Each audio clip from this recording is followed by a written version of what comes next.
a gente tem um quadro fixo aqui no programa que chama Save Point. É a hora da nostalgia, a hora que vocês vão escolher uma memória muito especial que vocês querem guardar. Quero guardar essa memória. Qual memória vocês têm especial, assim, quando a gente fala de games e esportes? Eu vou começar falando de uma memória do MIBR, porque, enfim, como eu falei, eu não era no universo de esportes eletrônicos, né, assim, do competitivo, foi uma coisa que eu também conheci, não era de muito tempo. E aí, quando eu comecei na liderança do MIBR, é claro que eu sabia que eu estava em uma organização de esportes, com um time e tal, mas eu acho que essa ficha caiu mesmo no dia que a gente subiu um menino do nosso academy, que era o BR Nizam. Ele teve que subir para o time principal porque um dos nossos jogadores do time principal estava com Covid naquela época, acho que foi início de 2022, se eu não me engano isso. O BR Nizam tinha acabado de entrar no Academy por uma seletiva que a gente tinha feito no Brasil inteiro. A gente subiu ele e ele viajou com o time para fora, e eu não me lembro qual era o campeonato, mas eles jogaram o campeonato e no primeiro ou segundo jogo ganharam da Navi, que era o time que tinha acabado de ser campeão mundial. E, gente, eu quase morri do coração. Acho que foi aquele dia que eu percebi que era a profissão errada. Como é que eu vim parar aqui? Porque se cada jogo eu ficar nesse estresse vai ser terrível. Mas eu me lembro que, assim, eu acho que o bairro inteiro ouviu os meus gritos. Eu nunca falei tanto palavrão da minha vida. Perdi completamente a compostura. Mandei um áudio no grupo do MIBR inteiro falando assim, 1 milhão. Que até hoje é usado contra mim não, né? Mas é a forma de comemoração dos grandes jogos. E toda vez que eles põem aquele áudio no grupo, eu falo, ai meu Deus, como é que foi que um dia eu gravei esse áudio? Fiz um carnaval inteiro e acho que era eu sozinha gritando. Eu acho que foi a hora também que você ali sentiu o tamanho do que você estava fazendo também profissionalmente. Totalmente, né? Não, totalmente isso. E assim, essa coisa, o prazer, né, de você saber que você tá ganhando com um jogador novo que tá vindo. E a galera toda comemorando o BR Nizam, que ele super merece. Voltou pro time agora, inclusive. Então foi muito bom. Foi realmente aquilo. Eu me lembro aquele final de semana, foi bom. Foi bom. Legal. Você, Malu? O meu é recente, né? No Mundial mesmo. Tava em um momento que eu não tava entendendo nada que ninguém... Tipo, acabei, fiz minha linha lá no campeonato. E aí eu fui... mudaram toda a organização do dia anterior. E aí me colocaram pra jogar primeiro. E eu fiquei, como é que eu vou jogar primeiro? Como é que eu vou fazer? Eu vou ter que mudar minha linha aqui agora em cima da hora. E aí eu joguei primeiro, super nervosa. E aí as outras duas atletas também jogaram depois de mim. E todo mundo sumiu. A galera da organização sumiu. E aí quando eu encontrava eles, estavam falando em italiano. Eu não entendi italiano, o que tá acontecendo. E aí eu lembro até que eu tinha machucado o meu dedo, tinha tirado o sapato e colocado o chinelo. Só que eu não sabia o que ia acontecer ali naquele momento. E aí, do nada, chegou o Ivan, que é o diretor lá, geral lá do campeonato. Chegou, chamou o JD e falou, não, vamos ali, vamos fazer agora a cerimônia. Como é que vai fazer a cerimônia se a gente não sabe nem quem ganhou? Aí o JD, não, vamos fazer a cerimônia, vai começar agora. Eu falei, tá, então deixa eu colocar meu sapato. O JD, não dá tempo, vamos fazer a cerimônia. E aí eu fui de Havaiana pra cerimônia.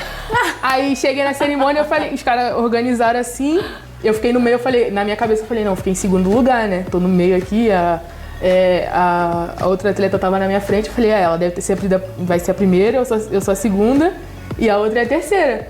E aí chegou na hora de subir no pódio, foi todo mundo, as outras duas ficaram uma numa ponta e eu no meio. Eu falei, pô, eu sou campeão! Essa é a memória que eu vou guardar na minha mente. Foi tipo, a gente tava tentando gravar pra mostrar pra geral e o celular descarregou e aí foi um corre. E aí eu com medo eu tava tão nervosa que eu fiquei com medo de subir o pódio e cair pra frente.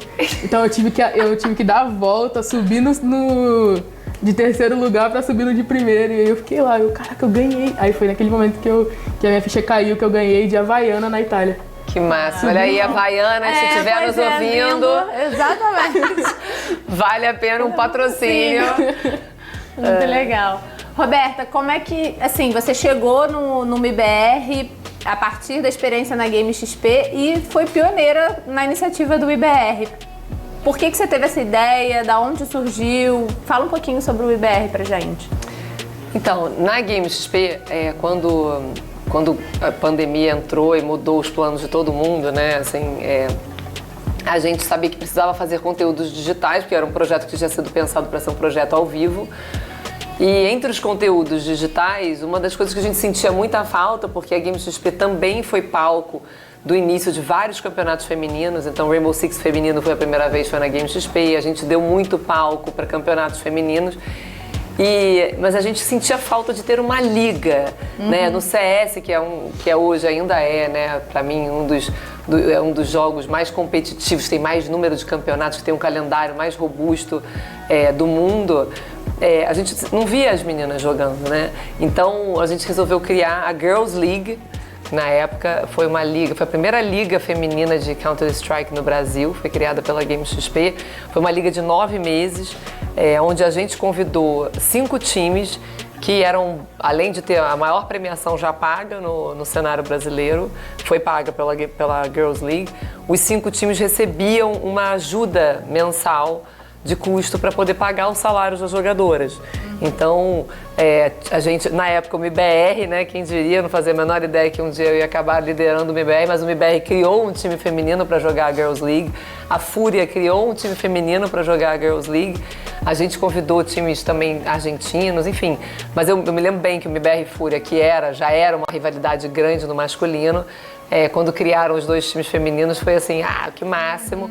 E foram criados e a gente deu início a esse cenário feminino profissional que não existia antes. Tanto é que, para ter certeza que a liga ia dar certo, a gente exigia que eles apresentassem todo mês o pagamento do salário das jogadoras. Então a gente conseguiu que durante 9 meses essas meninas fossem realmente contratadas e treinando, e com um calendário competitivo que a gente proporcionava. Então, assim, foi realmente super incrível. A final foi MIBR e Fúria, o MIBR não ganhou, mas ainda assim foi a final do campeonato, foi MIBR e Fúria.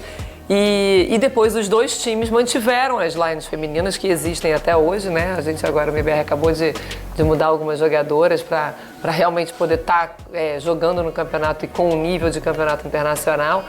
E aí, quando eu cheguei no MIBR para liderar o MIBR, eu me lembro que a primeira provocação foi, então, o que a gente vai fazer aqui que vai deixar um legado? Né? E eu tinha amado aquela história da Girls League no passado com a Games XP, achava que aquilo era um legado que você deixa com um propósito, né? Com inclusão, com diversidade.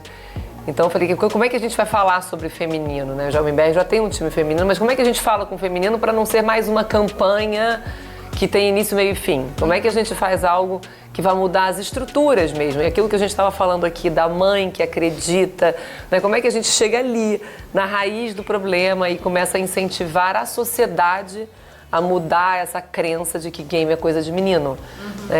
Então foi assim que a WeBR que nasceu, foi com o intuito da gente fazer essa mudança, de criar esse ecossistema de ações, de empoderamento das meninas, porque a gente começou a ver também muito, porque eu acredito muito, né, a gente falar sobre a coisa, não só ficar botando e apontando dedos, né? Eu acho que, claro que as empresas precisam mudar de mentalidade, claro que existe muito preconceito no universo de games, eu não estou tirando esse peso, porque existe mesmo, mas o universo de games, infelizmente, não é uma exclusividade do universo de games, o preconceito que existe contra as mulheres, o preconceito existe em várias indústrias, então nós somos mais uma delas, e se a gente está nessa indústria, a gente tem que ajudar a terminar com ele.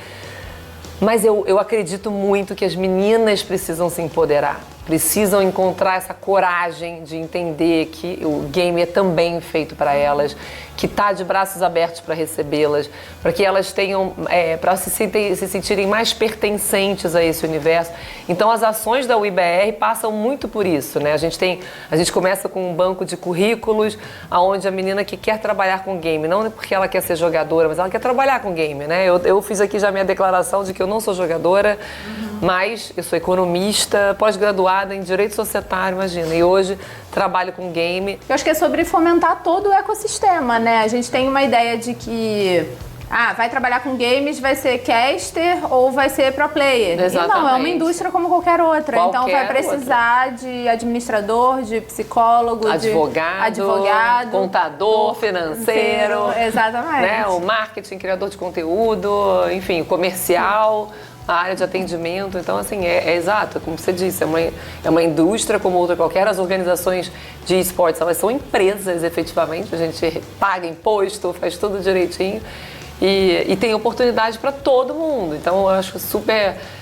eu acho que a ideia da UIBR veio muito para isso, para mostrar que trabalhar com game é sim uma carreira para todo mundo. Meninos, meninas, qualquer que seja o gênero que você, né, ou o seu gênero, a sua escolha, o mundo dos games está de braços abertos para todo mundo e a UIBR nasce com esse propósito de fazer e criar ações para que a gente consiga cada vez mais, dentro do nosso quadradinho, ir mudando um pouco essa mentalidade, transformando a sociedade. Bom, meninas, queria saber o que vocês gostariam de dizer, aproveitando essa oportunidade, para todas as meninas que querem entrar nessa indústria, seja como atleta, como executiva, enfim. Vai lá, Malu.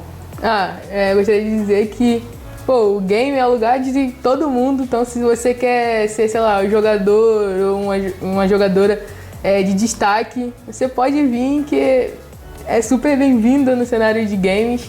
É só colar, ter aquele focozinho ali que vai dar certo. E aí...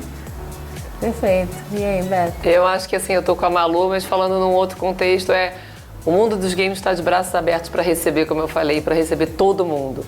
E eu acho que as meninas têm que entender que game é para elas também, né? Não existe essa divisão. Então vai com tudo, só vai. Né? Perfeito, perfeito. Meninas, muito obrigada. Adorei ter vocês aqui. Obrigada, comigo Mari. em mais esse episódio. Tenho certeza que as pessoas que estão em casa acompanhando a gente se inspiraram com a história de vocês, estão se sentindo representadas e vão jogar mais a partir desse papo e vão se jogar, como vocês falaram. Que bom, é isso. Obrigada pelo convite. Obrigada. Não, Flazinha. Parabéns, a nossa campeã mundial aqui. Mostra a medalha pra câmera. Ai, é verdade. Olha lá. Meus 2 filhos.